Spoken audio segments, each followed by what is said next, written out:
Hello everyone, welcome to my channel Milestones in Biology. So today we are going to study about a different type of nucleic acid, means another type of nucleic acid, that is RNA. In my previous video, I have already taught you about DNA, deoxyribonucleic acid. So let's start with the next topic, that is ribonucleic acid, and abbreviated form is RNA. RNA, as all the nucleic acids are made up of, RNA is also made up of pentose sugar, nitrogenous base and phosphate, जिसको आप phosphoric acid भी बोल सकते हैं. यहां पे जो pentose sugar use हो रहा है, that is ribose sugar, and nitrogenous bases are A, U, G, C. A will make double bond with U and G will make triple bond with C. In case of DNA, you will find T in place of U. Uracil की जगह thymine होता है, and phosphate is same in all. Now, this RNA is of three types. Number one is messenger RNA.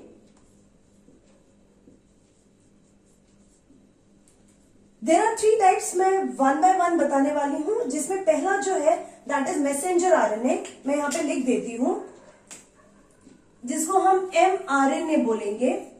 Second type is tRNA and the third type is rRNA. So these are the three types of ribonucleic acids. Now in this video, because it is related to 11th, मैं आप लोगों को जो basics है वही बताने वाली हूं. If you want to study more about this topic, you can go and watch my videos of chapter 6 standard 12th. उसमें मैंने mRNA, tRNA एंड rRNA का अलग अलग वीडियो बनाया हुआ है. So you will get a complete knowledge.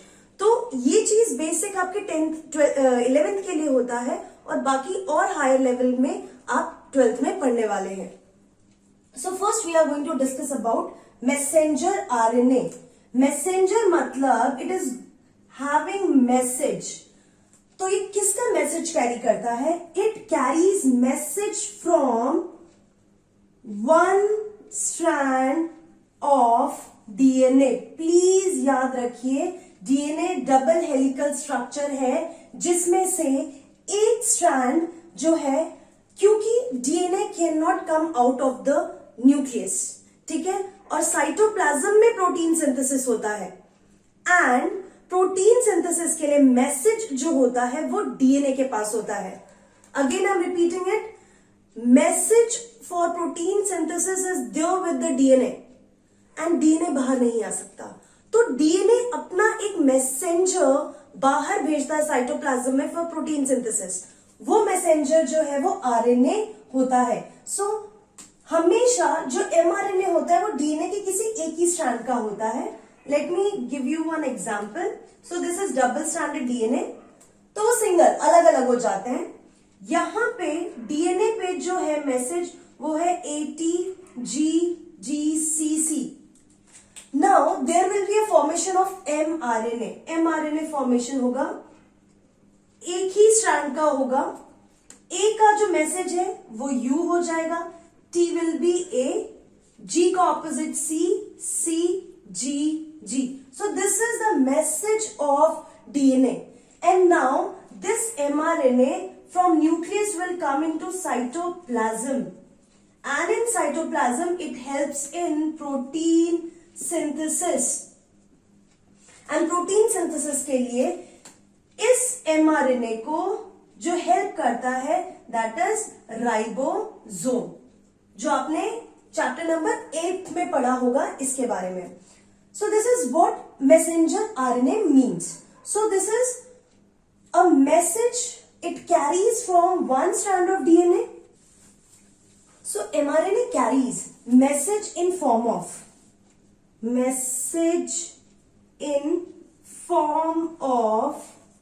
Nitrogenous base. तो आप देख सकते हैं ये नाइट्रोजनस बेस के फॉर्म में ही मैसेज कैरी करता है mRNA. ये जो मैसेंजर आरएनए जो बोला है, this was given by Jacob and Monin. इन्होंने 1961 में ये बताया था, इसको मैसेंजर आरएनए कहते हैं। नेक्स्ट, जितना भी आरएनए होता है उसमें से मैसेंजर आरएनए जो होता है वो 2 to 5% होता है। Messenger RNA is short lived. इसका मतलब जैसे ही साइटोप्लाज्म में प्रोटीन सिंथेसिस हो जाता है, काम खत्म हो जाता है, तुरंत ये जो एमआरएनए है वो डीजनरेट हो जाएगा। ये जो मैसेंजर आरएनए है, मैंने आपको बताया एक ही स्ट्रैंड, ये बनता न्यूक्लियस में है, बट इसका जो वर्क होता है it is in cytoplasm and that too protein synthesis. It carries the message in form of nitrogenous base and that too of only one DNA strand. Jacob and Monod ने इसको नाम दिया था and 2 to 5% जो है ये पूरे RNA का है, plus it is short lived. Now the next one is rRNA. rRNA is most abundant RNA because जितना भी आरएनए होता है, rRNA is 80% of total RNA, of total RNA. ये सबसे स्टेबल आरएनए है and it is a structural component of ribosome. ठीक है, सो जो rRNA है इसको हम राइबोसोमल आरएनए कहते हैं। राइबोसोमल सबसे अबंडेंट है क्योंकि 80% है, एंड 80% भी इसलिए क्योंकि ये ज्यादा स्टेबल है and it is present in the structure of ribosome and it helps in protein synthesis. And you know ribosome present in both prokaryotes and eukaryotes. So this is the second type. So let's move on to the third type, that is the tRNA. One more thing I want to add over here, ये जो messenger RNA होता है ये single stranded होता है, plus this is straight chain. Fine, ये ऐसे helical वेलिकल नहीं होता, ये स्ट्रेट चेन होता है and it is single stranded. Third type, transfer RNA. नाम से ही पता चलता है कि कुछ ट्रांसफर करता होगा, इसीलिए इसको अडेप्टर आरएनए भी बोला जाता है। This was discovered by Mahlon Hoagland, the scientist was, and इसका जो स्ट्रक्चर है, क्लोवर लीफ स्ट्रक्चर के बारे में जो इसने बताया था, दो scientist were Robert Holley, Nirenberg and H G. Khorana. इन तीनों साइंटिस्ट को नोबेल प्राइज मिला था फॉर गिविंग दिस स्ट्रक्चर। इन्होंने बताया कि जो टीआरएनए उसका स्ट्रक्चर कुछ क्लोवर लीफ लाइक स्ट्रक्चर होता है। नेक्स्ट, ये जो टीआरएनए होता है, this is the smallest RNA because it is made up of hardly 75 to 95 nucleotides. Next, ये तो मैंने आपको ये चीजें बताई है। Next about it is 10 to 15% of total RNA is tRNA. So tRNA adapter भी बोल सकते हैं because it is going to pick up something from somewhere and it is going to transfer. Next, it is present in cytoplasm. Clover leaf structure होता है इसका, जो कि इन scientist ने दिया था and they have got Nobel Prize for it. Then it is the smallest RNA because ये RNA जो है 75 to 95 न्यूक्लियोटाइड से ही बना हुआ है। 10 to 15% होता है टोटल आरएनए का और ये साइटोप्लाज्म में होता है and it is adapter for और it is going to transfer amino acid. Amino acids को ट्रांसफर करता है ये साइटोप्लाज्म में से ये राइबोसोम तक अमीनो एसिड्स को ट्रांसफर करेगा ताकि प्रोटीन सिंथेसिस हो। You know very well इस तरीके का होता है एमआरएनए। एमआरएनए पे राइबोसोम का जो ribosomes are present like this. Fine, ribosome इस तरीके से प्रेजेंट होता है एंड ये राइबोसोम जो है प्रोटीन सिंथेसिस में हेल्प करने वाला है। तो प्रोटीन सिंथेसिस के लिए you need amino acid, so these tRNA are going to bring the amino acids from the cytoplasm. अब इनका स्ट्रक्चर मैं पहले आपको बताती हूं, उसके बाद हम बात करेंगे कि ये अमीनो एसिड किस तरीके से लाता है। So structure is clover leaf structure है। इसका स्ट्रक्चर कुछ इस तरीके का होता है।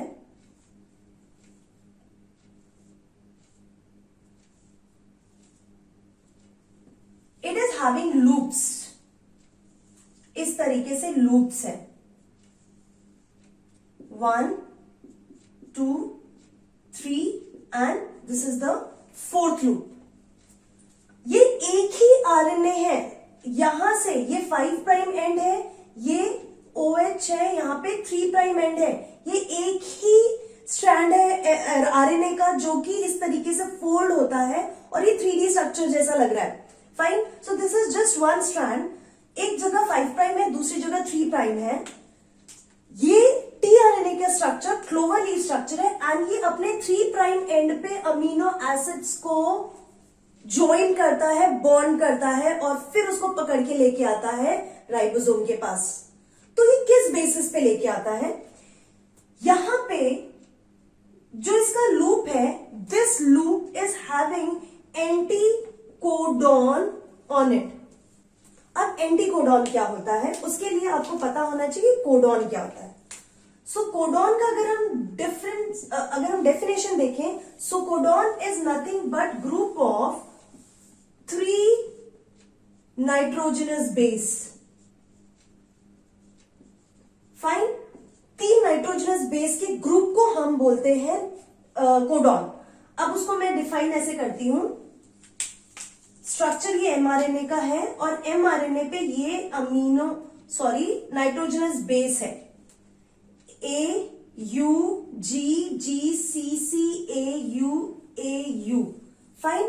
So this is one codon. This is another codon. This is another codon. And suppose this is fourth codon. तो यहाँ पे टोटल कितने कोडॉन्स दिख रहे हैं आपको? 4 कोडॉन्स। तो according to the definition what I said, codon क्या होता है? 3 nitrogenous bases which is present on mRNA. तो कोडॉन हमेशा एमआरएनए पे प्रेजेंट होता है। अब suppose AUG is a codon, for that there will be an anticodon. Anticodon क्या होगा? A का ऑपोजिट विल बी U का opposite will be A and G का opposite will be C। So anticodon is also group of 3 nitrogenous base, but it is present on tRNA. Please remember that. Generally हम confuse हो जाते हैं। सो codon आप कब बात करते हैं? आप जब एमआरएनए की बात करते हैं। एमआरएनए पे 3 नाइट्रोजनस बेसिस के ग्रुप को कोडॉन बोलोगे। एंटीकोडॉन इस कोडॉन का कॉम्प्लीमेंट्री होता है, ठीक है? इसका कॉम्प्लीमेंट्री UAC है एंटीकोडॉन।